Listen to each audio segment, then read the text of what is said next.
Today's video is sponsored by Squarespace. I can't believe we're almost here, everyone. Only a few days to go until the Bahrain Grand Prix. I'm ready for it. I'm sure you're ready for it. Now, let's get into my predictions for the 2022 season. I've held off. I didn't go too soon. I wanted to wait until testing was done, at least Barcelona. I ended up waiting until Bahrain was done. Do I have any more of an idea who's going to be successful or not? Not really. I feel like I'm as clueless as I would have been if I'd done this 2 months ago, but we move. I've got my pen and paper. I've written down my 20 in order. I've changed this order so many times in my head. Once we're done the drivers, we'll also do the constructors, and then we'll come back to this video in 10 months time and laugh at how much I bottled it. So let's begin festivities in P20. Who's going to be stone dead last? Combination of poor driver performance relative to the rest of the field and not a great car. I've had to go with Zhou Guanyu, not Guanyu Zhou, Zhou Guanyu. Aldos and Hayden did a video on Live Fast with Joey and he confirmed it's Zhou Guanyu. Why we haven't been saying that the whole time, I got no idea. But anyway, he's the only rookie in the sport this year in an Alfa Romeo that I wasn't overly impressed with in testing. So there's very little to go on. Sorry, Joey, but you're in P last. The only way is up. And this is the part of the video where people start to get very unhappy with me. P19, I've put Lance Stroll. Aston Martin actually had a pretty good test. There's been a lot of change in personnel at that team recently. That's going to take time to bed in. And has Lance done enough over the course of his F1 tenure to prove to me that he's capable of really battling amongst these young drivers that are coming into the sport? I haven't seen enough. He's had those odd moments of brilliance, but the consistency over the course of his career hasn't been there. I'm putting in P19 because also I'm a bit concerned about Aston Martin in the short term. Don't get me wrong. If we're thinking 24, 2025, looking ahead, I think Aston Martin will be up there. But especially they've taken such a drastically different approach to the car development than Mercedes have, who, you know, that's their engine provider. Mercedes know more about their engine than anyone. So that also concerns me. Then P18, someone who, again, I think if we made this prediction 2 months ago, everyone would have agreed, but maybe Haas are going to do bits this year. I've put Mick Schumacher, P18 though. Did they light up the timing screens with, you know, Magnussen putting in the quickest time on day 2 Bahrain, Schumacher putting in the second quickest time, day 3 Bahrain? Of course they did. But did those times both occur when there were no cameras so they could turn the engine up and no one would know? Yes. Call me cynical, all you like. Maybe I am, maybe I'm wrong on this, but they ran the least testing laps of anyone, only just over half the entire lappage that Ferrari got over both Barcelona and Bahrain, which ain't great. Yes, they've been able to shift resource early doors towards this season. They writ off 2021, but it's still not exactly been the most harmonious level team over the years, has it? Let's be honest. And I feel like, again, relative to everyone else, that might make a difference. I really want Haas middle of the midfield minimum. I would love to see that, but do I actually believe it's going to happen still after all of this that we've seen at Bahrain? Not really. Because Mick Schumacher didn't really get an opportunity to prove himself last season. I think this year he will be better, but as rookie seasons go, he wasn't exactly thrown in at the deep end. Like, he was just battling with Mazepin every weekend, which wasn't exactly difficult for him. Do you want your very own website, whether you're a business owner, whether you're a blogger, whether you've got a portfolio you want to show off to the world? I'm sure you can find value in having your very own online home, and squarespace.com is the perfect place to build it. Drag and drop functionality, zero coding knowledge needed. The whole reason I went to Squarespace in the first place, because I hate coding. Hundreds of beautiful templates you can easily make your own to create the website of your dreams. Honestly, I couldn't recommend Squarespace more highly. I've been using them for years for a reason. And the best thing is, you can try all of this out. You can try the functionality completely free of charge. It's only when you want to put your website live to the world you have to pay anything. So head to squarespace.com. You might as well have a look. Have a butcher. You've got nothing to lose. Make something you like. And then when you are ready to launch, head to squarespace.com/TommoF1 to save 10% off your first purchase of a website or domain. Thank you, Squarespace. Thank you for supporting the brands that support me. Now let's get back to my terrible predictions. P17, I've put Valtteri Bottas. I put in 3 positions higher than his teammate. He's come off the back of not a great season. Do I think he's got it in him to do bits in that midfield? on a bare minimum. Yes, I think he proved that in his Williams days.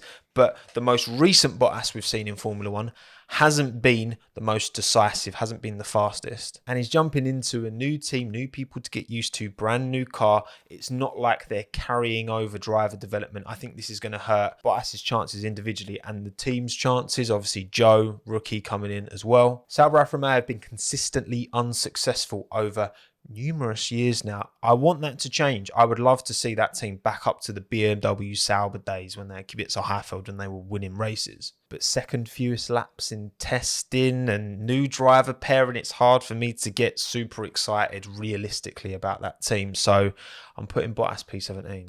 In P16, I'm putting Seb. So I'm putting him clear of Lance for sure. I think he'll have a better season than Lance Stroll, definitely. I think he's more capable of pulling out top tier performances, but I do worry about that car. They might have a great engine in the Mercedes, but you got to say the Ferrari power plant, which will help Alfa Romeo and Haas, there's a lot of talk about that being different gravy this year. It still feels like there's a big transition going on at that team. Mike Crack has obviously just come in as well, and I think he looks pretty good. Reminds me a lot of Andreas Seidel, and you know how much I love him. And yeah, I think Seb's got it in him to pull a worldie out, but I think that there's not going to be, I would actually say, looking at what we've seen so far, there's not even going to be a midfield. It will be like the top 3 teams and then just everyone else battling, scrapping. And I think Aston Martin might get caught out a little bit. Big expectations long term, but right now I think they're going to be towards the back.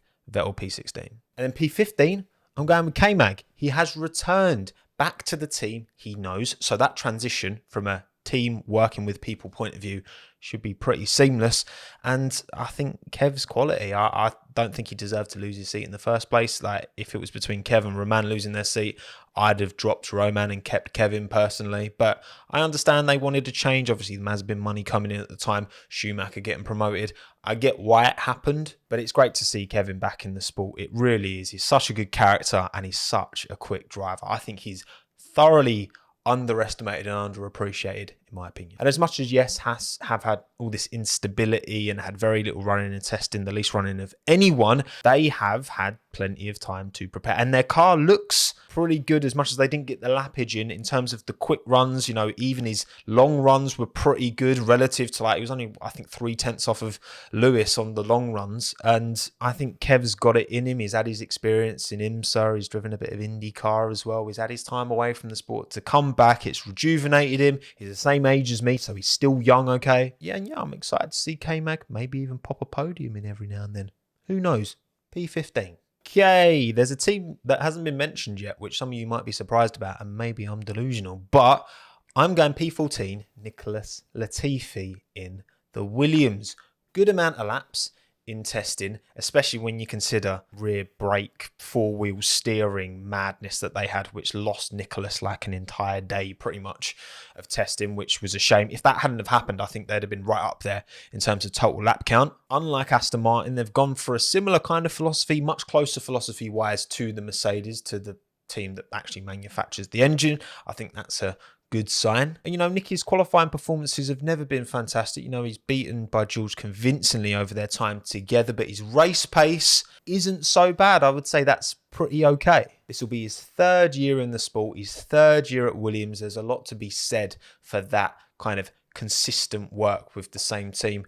And I'm excited to see, you know, how much Latifi delivers. Can he get to the stage where he shakes that pay driver tag that I still think he's very, very much got? This might be a hopeful one, but Latifi P14. Okay, next in 13 and 12, we've got 2 drivers from the same team and 2 drivers that I've received my fair share of stick for putting one driver over the other. And you know what? We're doing it again. I'm putting Fernando Alonso P13 and I'm putting Esteban Ocon P12. I was wrong last year. I'm prepared to be wrong again. Okay, so Alpine are a tricky one because obviously they've got their own engine. No one else is running a Renault E-Tech, whatever you want to call it, engine. So they're kind of out there on their own. Their test didn't look great towards the start. Kind of improved in Bahrain, it felt, especially when they put the pink livery on, which is way better than the blue and pink. I'm sorry, Sean Ball. Ocon going into his 3rd season at the team, Fernando into his 2nd. But we know the whole reason Fernando Alonso returned to Formula 1, he's been very honest about this, is that he wants to fight for another world championship. And he was hoping, jumping into Alpine, the regulation change, that would give him the car to potentially fight. Now, we still don't know. Maybe Alpine will deliver a competitive car at the very top. But from what we've seen in testing, I wouldn't be overly confident in that assertion. Now, part of me putting Ocon above Alonso is because I really rate Ocon, and I actually think, like, if we're talking about Fernando last year being anywhere near his prime, they were the closest driver pairing in qualifying. So you're saying that Ocon is pretty much as good as Fernando Alonso in his prime. Minton, will you please stop sneezing? Bless you. I don't think the Alpine is going to be a competitive title winning car from what we've seen. I hoped before the season, I believed in L Plan. Belief in L Plan, I wouldn't say it's shattered, but it's not where it once was. And I put this on Twitter. I think if we get to halfway through the season and the Alpine isn't like, he's like 6th, 7th quickest car, even there, does Fernando kind of lose that motivation? Does he jump ship early? I don't think he does jump ship early, but you've got Oscar Piastri waiting in the wings, because by halfway through the season, Fernando should have a pretty good idea of how competitive the Alpine car is. And if it isn't, like, genuinely, if the whole reason for him coming back into the sport is because he wants to fight a world championship and they're not going to be able to give him the car, then what's the justification in staying put, you know? Yes, Ocon got fortuitous with a win last year, almost got that podium in Saudi Arabia as well. Don't forget that one. And I thought, you know, he had his dodgy chassis middle of the season, sorted that out, got a bit quicker. In Esteban, I trust. So then in P11 is the inevitable. The first name the teacher would have called out on the register. And because his initials are AA, in the current kind of championship leaderboard, he's technically leading because he's the first name. Of course, it is my darling beloved Alex Albon. P11 on his season return in a Williams. Am I being confident? Yes. Am I being delusional? Probably. Did Williams have the best test? I mean, they had an okay test. Again, apart from that brake failure, good mileage. Alex put a lot of laps in. It's quicker than Latifi on every single day they both ran, by the way, just so you know. Look, you got to give me this one, okay? I believe that Alex will give a very good account of himself, just like Pierre Gasly did when he returned to Toro Rosso after his poor stint at Red Bull. I think Alex has had a year away, do different things, reset, come back, hit the ground running in a team that I think are very much prepared to support him long term. He's still young, he's still got a lot of potential. For me, Alex Albon, P11, it's a no-brainer, surely. Or maybe I don't have a brain. Top 10 time, and it's Alex Albon's protege, the man who was driver coached by him last season, because it wasn't a great year for Yuki Tsunoda last year. But in 2022, I think he'll be markedly better in that AlphaTauri. Yuki Tsunoda, P10, behind his teammate Pierre Gasly. We'll see where I put Pierre. But yeah, it was a difficult rookie season. I believe the talent, the raw diamond is there. And towards the end of the year, you know, he out-qualified Pierre, final race of the season at Abu Dhabi. I called that one, by the way, on my live stream, just saying. Now he's living in Faenza, right near the team. He can work more closely, collaborating with them. And I think, you know, this is a driver that if Perez doesn't stick around long-term at Red Bull, and if Pierre doesn't get promoted, maybe Pierre goes to Mercedes once Lewis retires. That's kind of my thought on that one. Then maybe Yuki is being lined up for that Red Bull seat alongside Max Verstappen long term, because then you've got a super young, super exciting driving pair. The potential is definitely there. AlphaTauri's looked very solid in testing as well. Hence why I've not put Pierre Gasly P9. No. In P9 is Daniel Ricciardo.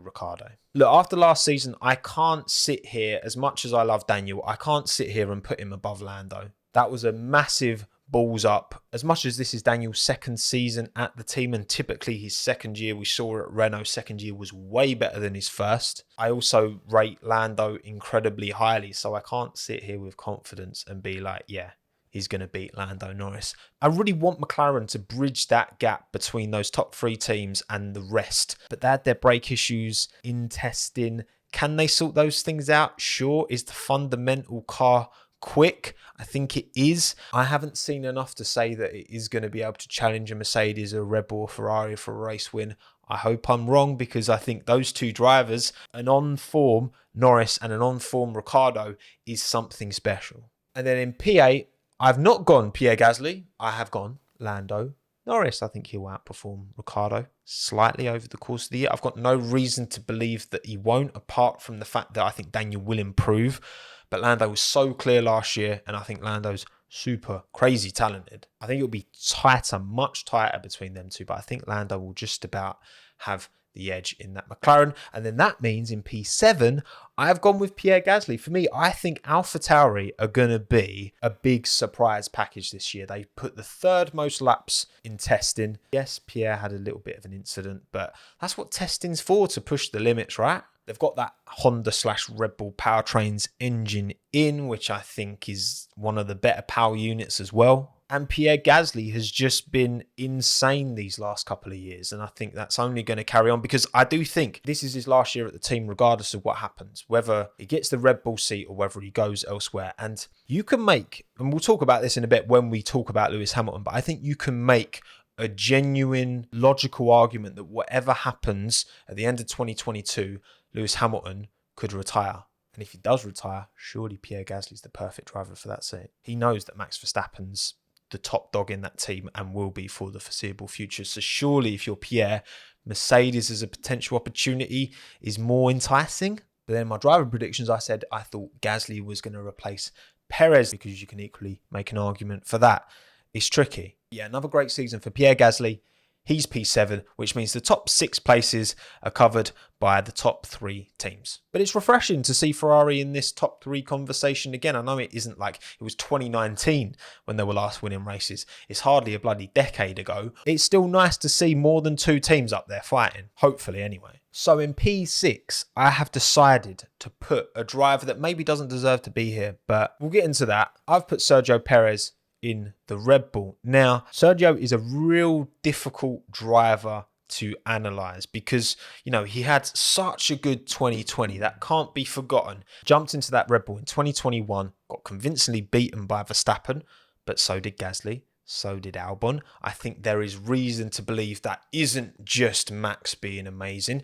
That is a factor, don't get me wrong, Max is incredible, but I don't think it's just that. And I think that the refresh this year, new cars for everyone, new setups for everyone. Perez, an incredibly experienced driver, Mr. Tyre Management, Mr. Race Pace, not so much quality pace. That probably will hold him back, but I feel like he's going to be a lot closer to Max this year. Yet in my gut, I can't put him higher than this, but I wouldn't be surprised if he is way more competitive than I think he is right now, and I think most people think he is right now. Max has got that World Championship now. Perez was instrumental in helping him achieve it as well, something I don't think he would have got if Albon or Gasly were in that seat, I'll be honest. But now it's 22, it's a refresh. Sergio is what? He's like 31 now. He's like similar age to Bottas and Ricciardo. He knows if he wants, because of course he wants a world championship. Of course he wants to have a go at it. And of course he knows that Max is the golden boy at that team and he's more likely to get preference. But I think if Sergio can hit the ground running, and I think almost Red Bull owe it to Sergio to give him an opportunity because of how much he sacrificed last year to support Max. I really do. There's potentially at least 3 teams with cars quick enough to challenge for a world championship this year, which we haven't seen for a while, and you need both drivers to be on it. And you can make an argument that Sergio will be higher than P6, but this is where I'm putting him for now. So then in P5, and this one was more difficult than I expected it to be. It's between 2 teammates. It's between the Mercedes boys, and with P5, I've gone George Russell, P4 Lewis Hamilton, but I've changed my mind on this one a few times. If the Mercedes is right at the sharp end, if the Mercedes can challenge for a world championship, say over a few races, say that's the position, then I think Lewis finishes ahead of George because the team wants him to get 8. I think George will want to support him to get 8 because George is there for a long time. He's got a long period at that team now going forward. There's no retirement on the horizon like there is for Lewis. But let's say that the Red Bull and the Ferrari are, which they're looking like at the moment after testing. Who knows? But that's how it's looking so far. Maybe they are sandbagging Mercedes. Maybe they're not. Maybe everyone's sandbagging a bit. If this is the 3rd quickest car and they're struggling to get on the front row in quali, they're struggling to get on the podium in the races, do I think that adversely affects Lewis more than George? Because again, come on to this discussion about Lewis potentially retiring at the end of this season, regardless of what happens. I think if he wins title number 8, I think he's gone. Thank you, everyone. I've got every single driver record, significant driver record, most race wins, most world championships, blah, blah, blah, all that. Like, he's got them all then. He's undisputed, greatest of all time statistically. Maybe if Lewis comes close to winning the championship but doesn't, he might be inclined to stay another year. I think that is the most likely set of circumstances to keep him. But I think if that car is clear third best and he knows he can't fight for a world championship against the Ferrari, against the Red Bull, then I feel like George is probably more likely to pull a bit out the car. But the way I actually feel about it is that those three teams will be so close that any 6 of the drivers could put it, you know, front row, could put it on the podium at the end of the race. So I think there will be enough of a battle to keep Lewis believing that a championship could happen. But I don't think that car will have enough based on what we've seen compared to the Red Bull, compared to the Ferrari. So I'm putting Lewis P4, George P5. Top 3 spots remaining. We have 2 Ferrari drivers, 1 Red Bull driver in P3. I'm putting Carlos Sainz. Now, did he outscore Charles Leclerc, Charles Leclerc, whatever you want to call him, last season? Yes. That is an undisputed fact. But is that therefore an argument in its entirety that Carlos is better than Charles? No, it's way more nuanced than that, obviously. Carlos Sainz did a fantastic job in that Ferrari last year, but Charles also did a fantastic job in that Ferrari last year. Have a go at him for crashing in Monaco qualifying all you like. Like, most of the time that car gets fixed and he can crack on with the race, but it didn't. When you apply the context of this being Carlos Sainz's first season at Ferrari compared to Charles's, it was his third. Did I find Carlos Sainz's 2021 more impressive than Charles's? Yes. But when you take that context away and just look at the drivers side by side, even though Carlos slightly outscored Charles, I thought Charles was a stronger driver last year. I think he's got a higher talent ceiling, because Charles is the only young driver right now who I think with any confidence that could go toe-to-toe with Max Verstappen. And with a world championship on the line, I think Charles will just have enough to outperform Carlos, and then that's more likely to make Ferrari kind of shift their focus towards Charles. Do I think they will do that? It's difficult because it hasn't worked for them, that kind of balance. Not over recent years anyway. It worked in the Schumacher years clearly, but then you had a clear 1-2. Whereas, you know, Barrichello was never beating Schumacher in those Ferrari years. Whereas Sainz did beat Charles last year. So it'll be interesting to see. It'll be super fascinating to see how Ferrari handle that dynamic. Carlos proved a lot of people wrong last year. There's a whole reason I made a Carlos Sainz underrated video, but I'm still putting him P3. Ahead of Hamilton and Russell and Perez. So come on now. I've not exactly done him bad, have I? Because Charles and Max, I think they are going to be on another level this year. I'm buzzing to see them battle. But who's going to take the title? Who's P1? Who's P2? My mind on this has changed many a time. There's been times where I thought Max. There's been times where I thought Lewis. There's been times where I thought Russell. And there's been times where I thought Charles. P2 in my prediction is Max Verstappen in the Red Bull. I think Max right now in F1 is, in terms of pace, I think he's the quickest driver in Formula 1. But I have faith in the Ferrari master plan. I think that Ferrari, over the course of the year, I think they will give Charles a slightly better package. He's won races already. He's qualified on pole already numerous times. Yes, you can debate the legality of the engine, but he still got the job done. This kid knows how to win. This kid's quality. I think there'll be very, very, very, very, very, very, very little in it.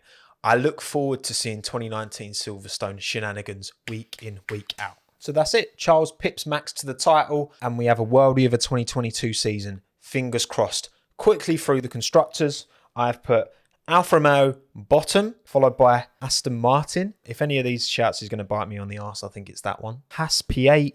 Williams P7, Alpine P6. I've still got a bit of belief in L-Plan. P5, McLaren. P4, Alpha Tauri. P3, Red Bull. I could see a late season surge from Mercedes on a constructor's point of view. And 3 Red Bull, 2 Mercedes, and then P1 Ferrari. Let me know your predictions in the comments down below. I can't wait for 2022 to start. I'm buzzing. Thank you, Squarespace, for sponsoring this video. As always, absolute legends. My name's Tommo. Thanks again. Have a good one. Ta-da.